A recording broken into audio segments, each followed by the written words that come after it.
Hello, hello, my people. Hello. A message to a Lolo. Anu Joseph, Messi Bello. I see your video. You say our chief, Measo, rest in peace. You see that chief? That chief is for my family, my uncle, my mother, younger brother. Yes, because my own mother, who gave birth to me, as we are talking, my mother is a 90-something years old woman. She's still alive. Let me tell you, for the whole Europe, I don't know, say Iyangele we minoria ana miegbe.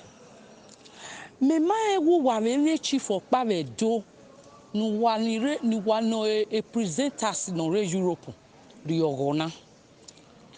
I don't know, say get chief wo na the respect. As you come out now, say, see wetin somebody talk about chief and Ijore. Abi enwinu wani here. Chief okpabe re doni nu wa ma emurovie. Abi mi chief okpabe doni nu wa ma emurovie. You measure Bobizo. See the way you measure Bobizo name. Say abi na Bobizra. Like say Bobizwa na your mates. Lolo. Like say Bobizwa na your mates. Make that man make it still live long. If that man enemy die tomorrow, all of una go see they cry, they carry a picture, they write rest in peace. Whereas una mat, una don't fair use that. Chop poto, chop gutter, chop shit where una shit come out for una nyash. Make thunder fire your mat, dear Lolo. He get any chief, the old Bini, he get any chief way responsible for that Bini. Where una way they Europe they respect. He get anyone. Where it can't be say na. You can't know say that chief na right hand for king. Waiting somebody can't talk now. Now he can't bring you. Let me tell you, if you want to insult Chief Omede, you still not life. If you want to insult Chief Omede, because since when Chief Omede, they stand for Monica, una dey find way wey una want to insult am. But make you sef remember, as Chief Omede help Monica, follow Monica as you dey talk just now. He follow and go meet so chief. He follow and go meet the other chief. Na so Chief Aka still stand for you. Monica don't throw man for that man since that time. Go na take carry go serve and juju paper say he call am laluwe. Not be waiting at the talk. He get any chief for Benin. No ma emurovia.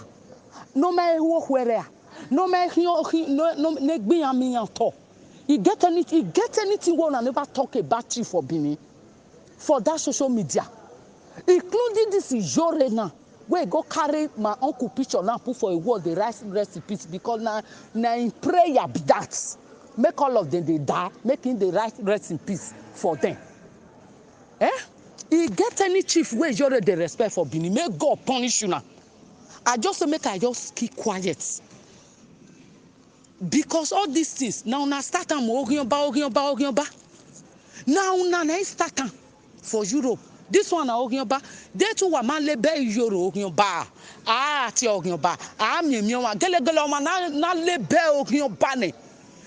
Una ga village ana lebe oma or ana lebe oma ne where this person mo aburo or this person na Ogionba or to do the necessary thing.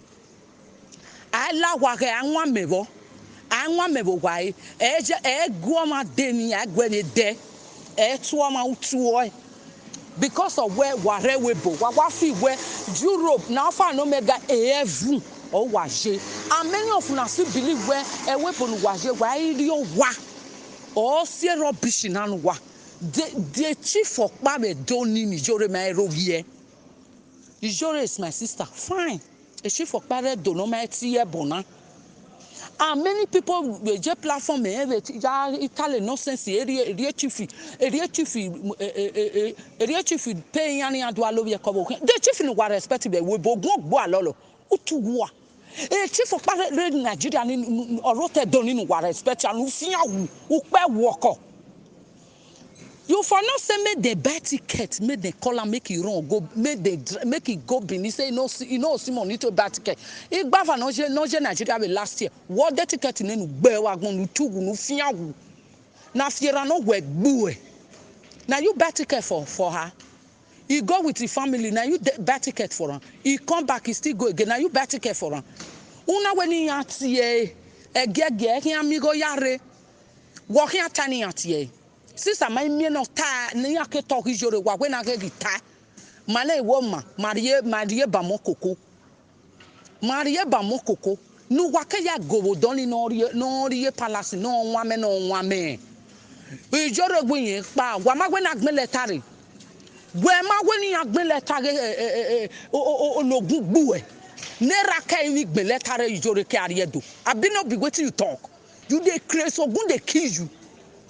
Abiogo gboe wo fian ho a wo we defian mo alola na ojo se wo defian mo pewo tan pere woko nu dewu lolo ikamugwa iwe I'm coming out for you people now do e chief no wa respect we do ana mi we no wiyan wo kan bo no zobo obe ma baba we palace obo kan do afi fún mission nu wa we dian erano mi go agun hen always the chief no tie erano mi go yi giyen mo ma bu we gwa ama e go da fún enu ana mi ni ya no sunu bu we gwa o wa ya mo lese ya wa ya mo e ya nu wa gba wa gbon wa fian mo a erano mi go agun be gan e chief tie me o wa we the chief no hin enene ije nene mi no wa fian wa gbon o we the chief no hin wa ze erano mi go yen mo ma bu we gwa meanwhile the Nigeria no see abogwa or kewe bo akan we yawo or we say we bo we wo be nu wa fian wa we dollar ma wa na wa gbo wa bagbon nu wa gbe o bagbon lolo make you take your time o yi wina pa ka yin si jagba ka lele e village je kian be village bo do mu jeja awon kabo do o gi de fian won o o ma gi de fian won o wa ma gbenu wa nu gbugbu wa jegbe wa ku ya nu juguko ama mi no tage yan mo yan ti oboso wa bo do oni gbenya no wa ge isi yen ma de ba kan ma apa cast you old rich if your mama dey catch and wish your mama confess as a wish it's supposed to be proudness for you because the woman self don old. If the cash old woman wish, me I know they take as anything. Now you go away they go say wish now I go count as something. I mean the near then they see old woman will not be witch. Wa me Tony wodo. Wa so do. O wa dem wa. E gwareju tu nene akpa ka we family gbalo yo to wodo. No ma gi agbon na ma evanire e wa wodo. Eneti doctor no when at your boss or if una call 180 daughter, you know, cash and make una call second one, make una call third one, make una call fourth one. You na go see where they bury Guarejut put. Una know they talk that one. Now Benin people now the worry na who dog to buwa. And when chief ya fe nu wa muru we will tell Doni all got to buwa wa son got to buwa wa fan. All can talk buwa. When lolo ugweni agbele tare na ugo kami ani agbele tare na ni a de ticket ni Monica but e go gijore ugwe so kun agbele tare abi gwe ma weni agbele tagi jore a ogi so ge Monica ugweni a de ticket ni Monica ogun ka mi obo mi ge ya gbo e lo lo ga de wo ohun ti bi no wu ni o ga gbo e ohun no mu we ni o ga gbo e ohun ni gbe ifo emi o me no mu we bo gbe o ga gbo e ba son. You say people they go native doctor. Not be your group they go native doctor.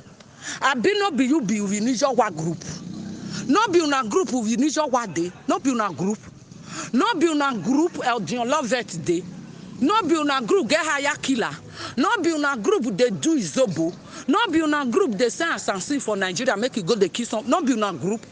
Make God punish you. Make devil punish your head. Idiot, shameless woman, useless woman, idiots.